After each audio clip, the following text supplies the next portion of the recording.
Hello guys and welcome back to another video of our channel. So આજના લેક્ચરની અંદર આપણે ધોરણ 9 ગણિત એની અંદર આપણે જોઈ રહ્યા હતા ચેપ્ટર નંબર 2 બહુપદીઓ સ્વાધ્યાય 2.4 એની અંદર દાખલા નંબર 1 થી 9 ના આપણે કમ્પ્લીટ કર્યા હતા. આજના લેક્ચરની અંદર આપણે જોઈશું દાખલા નંબર 10 કે જેની અંદર આપણને બે દાખલા આપેલા છે અને આપણને કીધેલું છે કે નીચે પૈકી દરેકના શું પાડો અવયવ પાડો. તો આપણને બે દાખલા આપેલા છે અને બંનેના આપણે શું કરવાના છે અવયવો પાડવાના છે. એકદમ સિમ્પલ દાખલા છે. આપણે બેસિક ઇન્ટ્રોડક્શન અંદર એનું સૂત્ર જોયું હતું એનું અહીંયા શું કરવાનું છે લાગુ પાડવાનું છે. સો પહેલા નંબરની અંદર આપણે જોઈએ શું આપ્યું છે 27y ઘન પ્લસ 125z ઘન.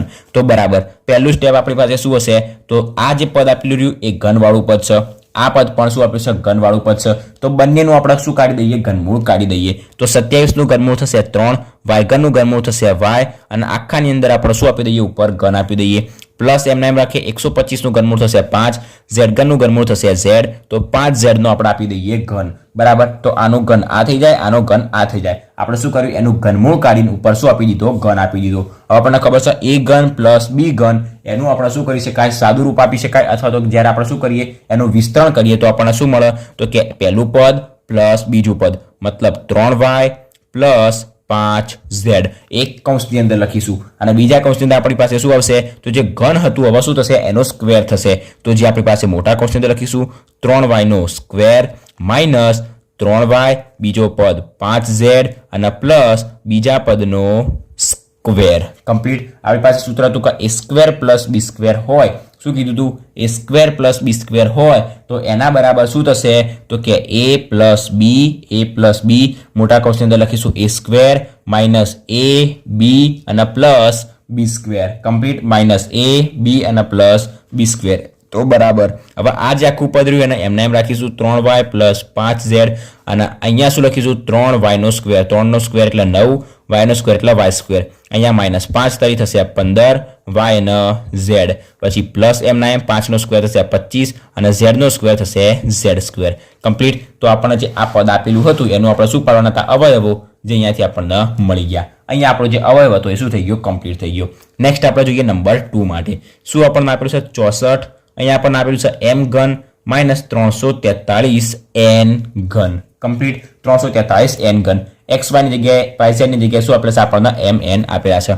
તો બરાબર 64 કોનું ઘનમૂળ થશે આપણને ખબર છે 4 નું m ઘનનું ઘનમૂળ થશે m તો 4m નો ઘન માઇનસ એમના m. હવે અહીંયાથી આપણે જોઈએ 343 કોનો ઘન થશે આપણે જોઈ રહીશું 5 નો ઘન કેટલો થશે 125 પછી આપણે આગળ જોયું તો કે 6 નો ઘન કેટલો થશે તો કે 36 ગુણ્યા 6 તો 36 નો 6 વધી આવશે 3 6 તરી 18 અને 3 21 216 આ સંખ્યા જેટલી 216 કરતાં મોટી છે. પછી આપણે 7 માટે ટ્રાય કરીશું તો સીધું 49 ગુણ્યા 7 7 ગુણ્યા 7 ગુણ્યા આપણે 7 કરવાના તો સીધું 49 અને ગુણ્યા 7 તો 9 સીધા 63 નો તગડો વધી 6 પછી 7 ચોક 28 ને 6 કેટલા થઈ જશે 34 તો 343 એ કોનો ઘન છે તો કે 7 નો તો 343 નું ઘનમૂળ 7 n ઘનનું ઘનમૂળ n અને એનો ઘન. કમ્પ્લીટ. આટલા સુધી તો બરાબર a ઘન માઇનસ b ઘન એનું સાદું રૂપ અથવા તો એનું વિસ્તરણ આપણે શું આપી શકાય તો કે કૌંસની અંદર a એમને એમ મૂકીશું પછી માઇનસ બીજું પદ મતલબ આપણે શું મૂકીશું 7 n એમને એમ મૂકીશું. કમ્પ્લીટ. આટલા સુધી 4m માઇનસ 7n અને મોટા કૌંસની અંદર આપણે શું મૂકીશું પહેલા પદનો સ્ક્વેર પ્લસ બીજા પહેલું પદ અને બીજું પદ બંનેનો આપણે કરીશું ગુણાકાર તો 4m 7n અને બીજા પદનો સ્ક્વેર બીજો પદ એટલે પ્લસ બીજું પદ કયું છે 7n તો 7n નો આપણે કરી દઈશું સ્ક્વેર.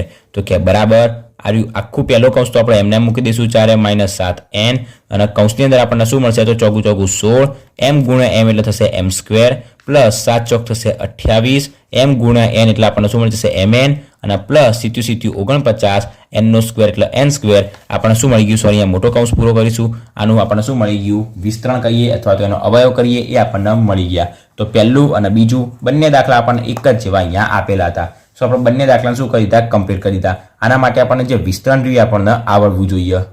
તો દાખલા નંબર 10 ની અંદર બે દાખલા અહીંયા કમ્પ્લીટ થઈ ગયા. આજના લેક્ચરમાં આપણે અહીંયા સુધી રાખીએ અને પછીના લેક્ચરની અંદર આપણે દાખલા નંબર 11 જોઈશું. તો દાખલા નંબર 11 પણ એકદમ સિમ્પલ જ છે. તો નેક્સ્ટ લેક્ચરની અંદર આપણે દાખલા નંબર 11 ના સરળતાથી કમ્પ્લીટ કરી દઈએ. આજના લેક્ચરમાં અહીંયા સુધી આશા રાખું છું કે તમને દાખલા નંબર 10 ના બંને દાખલામાં કમ્પ્લીટ ખબર પડી ગઈ છે. વિડીયો ગમ્યો હોય તો વિડીયોને લાઈક અને શેર જરૂરથી કરજો અને જો ચેનલ પર નવા હોય તો ચેનલને સબસ્ક્રાઇબ પણ જરૂરથી કરી દેજો. સો થેન્ક્સ ફોર વોચિંગ ગાઈઝ.